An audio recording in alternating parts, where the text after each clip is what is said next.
Mandou aqui, ó. Pastor, recentemente, um ex-agente da inteligência americana declarou que os Estados Unidos possuem corpos e naves aliens. Como a igreja vê isso? Deus criou os aliens? Cara, isso é uma parada interessante mesmo. Porque vamos dizer que acontece o Independence Day. Tu viu esse filme, né? Vixe, todo mundo viu esse filme. Todo né? mundo viu. Guerra dos Mundos. Eu acho também. Existe a possibilidade das religiões entrarem em colapso. Eu acho que um Deus que é tão grande, não é impossível que ele tenha criado outros povos. Não vejo problema algum. A Bíblia não fala de todos os temas. A Bíblia fala daquilo que Deus quis revelar ao homem. A Bíblia não fala de ciência, a Bíblia não fala de uma série de coisas. Se ele quisesse se revelar, ele teria revelado. Mas eu não acho. Tem gente que fala, não existe alienígena. Eu não vejo onde na Bíblia está dizendo que isso é impossível. A Bíblia fala de outros seres, fala de anjos, de querubins, de serafins, de arcanjos. A Bíblia fala de seres espirituais. E quem disse que não pode ter? Eu não tenho certeza absoluta. Gostei, cara. Não é? Gostei. Eu gosto das pessoas que não têm certeza absoluta. Porque eu tenho certeza do que está na Bíblia. Do que não está, eu posso pensar. Não sei. Vamos lá. Deus criou os aliens, cara? Se existem, claro que foi Deus que criou. Ele criou todas as coisas. Tá. O Rapid Rodrigo mandou aqui, ó. Boa noite, pastor. A mesma coisa, na verdade. Ó, na quinta, nos Estados Unidos, rolou um congresso sobre os OVNIs. Um dos 3 denunciantes confirmou que seres não humanos estão na Terra e que existem seres benevolentes e seres malignos. Também já foi dito que esses seres podem ser extradimensionais. Seriam eles os anjos? Isso aqui é muito maluco, né? Porque se tem uns caras falando que se de fato existem seres que não somos nós, não são os naturais da Terra, vivendo entre nós, eles são extradimensionais, se manifestam de formas diferentes, então podem ser anjos e demônios. De anjos e demônios. Claro, eu creio em várias dimensões. O mundo espiritual, a Bíblia fala de terceiro céu. O primeiro céu é o firmamento, é o que você vê. O segundo céu é onde estão os principados e potestades, os demônios. Eu nunca entendi legal por que chama de principados e potestades. Eu vou te explicar, isso é o grego também. A palavra principado é arquês. A palavra arquê significa tanto os primeiros quanto os primeiros em tamanho. Por exemplo, o que é o arqui-inimigo? É o maior inimigo. É o maior. Arquê é o primeiro na linha, seria o general das patentes. Tá. O que é uma arqueologia? Estudo das coisas antigas primeiras. Então, principados, porque príncipes é o primeiro, é o maioral, é o cabeça. Então, principado é isso, são os espíritos angelicais de nível patente 1. Tá. Potestades é exousias. Exousias é uma palavra grega, ex significa de dentro para fora, e o sia é o verbo ser e estar.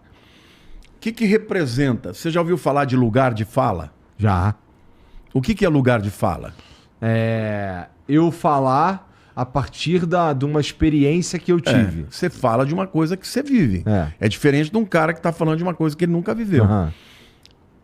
A potestade é mais ou menos isso. São seres que têm uma autoridade muito grande em determinados setores. A Bíblia fala, por exemplo, das potestades que atuam no ar. Por exemplo, eu não tenho dúvida que existem espíritos malignos que atuam na mídia. Você quer ver um negócio maluco?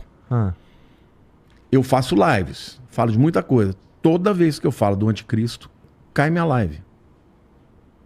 E eu falo, mas como eu sou burro, por que eu não orei? O meu povo que me segue, até hoje estava demorando um pouquinho para começar, Eu falei, eu vou avisar porque meu povo é ansioso, né? Eu entrei no Instagram, uma pessoa falou assim, nossa, pastor, que benção, achei que já era o inimigo impedido. Verdade, porque eles já viram acontecer. Será que quando falhou a nossa mesa de som foi porque tu falou do anticristo? Pode ser, pode ser. Mas é verdade, cara, acontece. Você sabe que... Não acontece toda hora isso não, hein, cara? Ó. É assim, toda vez que eu vou fazer uma live que eu vou falar do camarada, se eu não orar, acontece. Olha, quando eu comecei em 92, eu trouxe um tema que chamava Nova Era, onde eu trazia uma série de coisas, de mudança de mentalidade, de ruptura, né, de disrupção. Isso eu falei em 92, cara, eu era jovem, eu já estava falando de coisas que iam acontecer agora. Chegava numa parte que eu falava do Maitreya, que é o levantamento do anticristo, eu estava no MB, para 5.000 pessoas lá dentro, caiu a live. Porque tinha mais de 10.000 pessoas lá fora. Aí a gente ouviu, eu senti um poder assim na minha mente que eu quase caí. Eu bati a mão, comecei a repreender. Em nome de Jesus, tira a mão desse cabo agora, volta agora. E a gente só ouviu o pessoal falar, ó. Depois disso, eu fui convidado, porque foi na época um boom, né? Dali eu saí, fui ter um programa de televisão na Record, porque estava lá o deputado De Velasco, que era da Universal, ficou impressionado, falou, vou te levar para a Record. Bom, eu sei que eu comecei a viajar ao Brasil falando dessas coisas. Em todo lugar que eu ia, quando chegava no ponto que eu falava do Maitreya, acontecia alguma coisa. Aí eu até avisava para a turma, olha, quando chegar num determinado momento, pode ser que aconteça isso. Em Londrina, o cara que estava lá fazendo o equipamento, porque eu não levava nada, eu só pedia que eles levassem, eu ia lá e falava. O cara falou, não, meu equipamento é de ponta, nunca cai. Eu falei, então, mas fica esperto que pode acontecer nesse trecho. E quando chegou, caiu. Chegou no fim, o cara veio chorando. Como é assim? Me explica, o que é isso? Pra você ter uma ideia, eu tinha um programa nos Estados Unidos, eu fazia a gravação para a TV Record, o meu programa era de sábado de manhã. Só que como era muito caro gravar aqui, eu gravava lá. Eu ia, cada 3 meses, gravava 13 programas. Eu ia num canal de televisão, o cara me cedia o estúdio, tinha um piano de cauda, eu começava tocando. Era um barato, uma coisa de primeiro mundo. Eu pregava, quando eu terminava eu saía com a fita. O cara fazia edição na hora. Era tecnologia de ponta. O dia que eu fui falar sobre esse tema, eu falei pro cara, eu falei, olha, se acontecer alguma coisa, é por causa disso. O cara, o técnico, olhou para mim e falou assim, esse cara tá doido, né?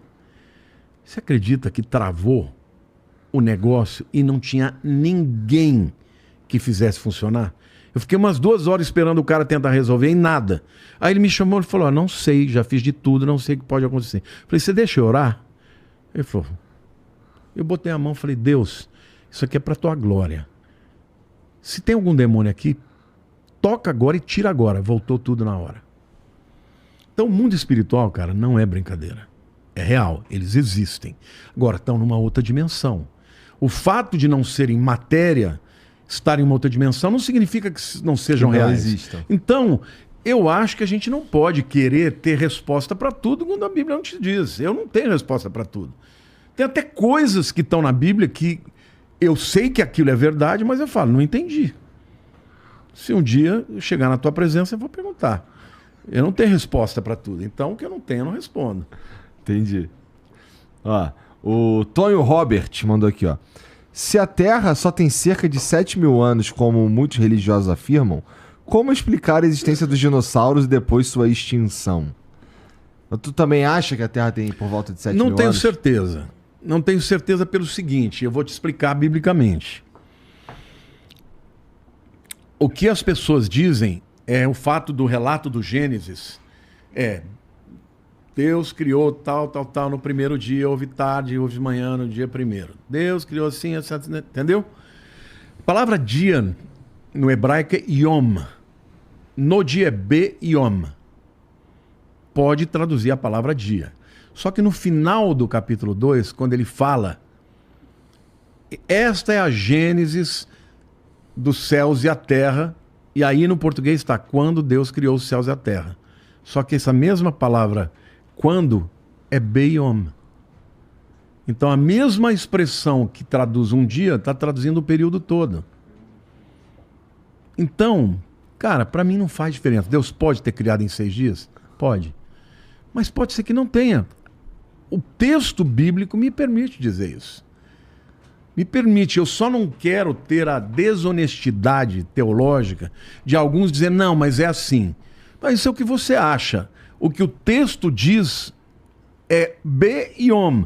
Beyom traduz um dia? Traduz, mas traduz um período muito maior. Está traduzindo o período todo. Então, para que eu vou ficar, sabe, dogmatizando o que a Bíblia não está falando? Então, se chegar lá no céu, Deus falou, não, foi em 6 dias. Bom, que bom, Senhor. Você podia ter criado tudo de uma vez só. Agora, eu não vou discutir em função disso, cara. Eu vou falar aquilo que para mim é o fundamental. Na Bíblia, acho que em Apocalipse diz que pouco antes do juízo final, vou chamar assim, haverá um tempo de paz mundial, de bonança, de tranquilidade, ou seja, é pra gente evitar a paz? Não. Boa pergunta, muito boa pergunta. Tem isso mesmo lá, tem isso mesmo. O que tem é o seguinte, que ele vai propor uma paz mundial. E todos nós devemos pregar a paz. Jesus diz, a minha paz vos dou. Esse é o rei da paz. Bem-aventurados os pacificadores. A nossa mensagem tem que ser de paz. Então a gente sempre tem que propor. Ele é o príncipe da paz. Ele é o príncipe da paz. E se eu estou falando em nome dele, eu tenho que ser pacificador, né? Jesus disse, bem-aventurados os pacificadores. Né? A gente não pode ficar provocando guerra, ao contrário, nós temos que promover sempre a paz. Só que tem a falsa paz. Qual é a falsa paz? É a paz que ela vai ser, num primeiro momento, a ausência de um conflito. Eu acho que esse acordo de paz que vai dar o início à grande tribulação, porque em Daniel capítulo 9 diz que o anticristo ele vai iniciar o seu reinado com um acordo de paz com muita gente. Só que o acordo de paz dele vai ser o seguinte, o que é que prejudica a paz? Religião prejudica a paz. Então nós vamos ter que acabar com religião, porque religião é um preconceito que você tem com o outro. Então nós vamos ter uma religião que seja sincrética, que tem um pouco de todos, mas você não vai ter liberdade de manter a sua fé do jeito que é. Entendeu? Outra coisa, é uma paz, porém vocês vão ter que se submeter a mim. Porque é isso que o livro de Apocalipse fala. E nessa hora, quem não se submeter, ele vai matar. E aí já dizia o grande filósofo Falcão do Rapa que paz sem voz não é paz, é medo. É isso aí. E vai ter muita gente. Agora, quando você está dentro de um sistema onde você não tem para onde fugir, eu sou totalmente favorável à tecnologia, eu uso tecnologia. Eu acho esse negócio de celular, eu acho maravilhoso. Eu me lembro que a primeira vez que eu fui no Epcot Center, em 1993, janeiro de 93, eu entrei naquela bola lá, que é o Earthship, como é que é? Spaceship Earth, a espaçonave Terra, né? Eu já vi, mas nunca fui. Você entra num carrinho, ele vai passando a evolução da humanidade. Quando chegou no futuro, tinha uma menina nos Estados Unidos, num tablet, conversando com uma menina no Japão, assim, vendo uma outra. Eu falei, isso é uma palhaçada, isso não vai acontecer nunca. Cara, eu sou já mais velho, eu vi o nascimento do computador, do celular. Nós estamos vivendo num tempo onde a multiplicação exponencial do conhecimento é bíblico, inclusive. A Bíblia diz que no final dos tempos, as pessoas correriam de um lado para o outro e o saber se multiplicará. É o que está acontecendo hoje. Então, muitas dessas tecnologias são maravilhosas. São maravilhosas, porque elas têm benefícios. Mas o problema, por exemplo, eu num livro que eu escrevi, o Apocalipse, a maior profecia do mundo, eu estudei muito numa universidade, fiz cursos livres, né? Que chama Singularity. É uma universidade só de grandes cientistas que falam de evolução, de como que o mundo vai ficar, e eles assim antecipam muito. Lá eu li a respeito de um tipo de tratamento para depressão com eletrodos com ímãs. E lá eu li que a coisa era muito boa. Mas tinha no artigo, um artigo que eu até botei no meu livro, que algumas pessoas falaram que melhoraram da depressão, mas por outro lado elas começaram a questionar os princípios de fé que eles tinham. E na época eu tinha um amigo muito querido da minha igreja que tinha depressão. Uma depressão profunda, que nenhum remédio conseguia tratar. E eu me lembro que a esposa dele, eles eram muito próximos da gente, falou assim pra mim: você acha que eu devia fazer? Eu falei: eu acho. Porque ele tá tão mal. E você sabe o que ele fez? Ele foi curado. 3 meses de terapia, o cara não teve mais depressão. Era químico, era um problema químico. Então, é óbvio que tem uma série de benefícios, só que onde está o pulo do gato? Na hora que você insere uma coisa dentro de você, por exemplo, o Elon Musk, por que ele quer botar os nanorobôs aí? Porque ele diz que com a inteligência artificial, você não vai mais conseguir enfrentar as máquinas. Hoje em dia já tem igreja na Alemanha que o pastor é o ChatGPT. Filas indo para lá. Então, ao invés do pastor pregar, ele vai falar: fale sobre esse tema. E o ChatGPT prepara um sermão de 3, e o cara aparece lá, até com como é que chama o bonequinho lá? Sei lá, o avatar. Ícone, é o avatar. Então, assim, as pessoas. Ou seja, tem o lado bom? Tem.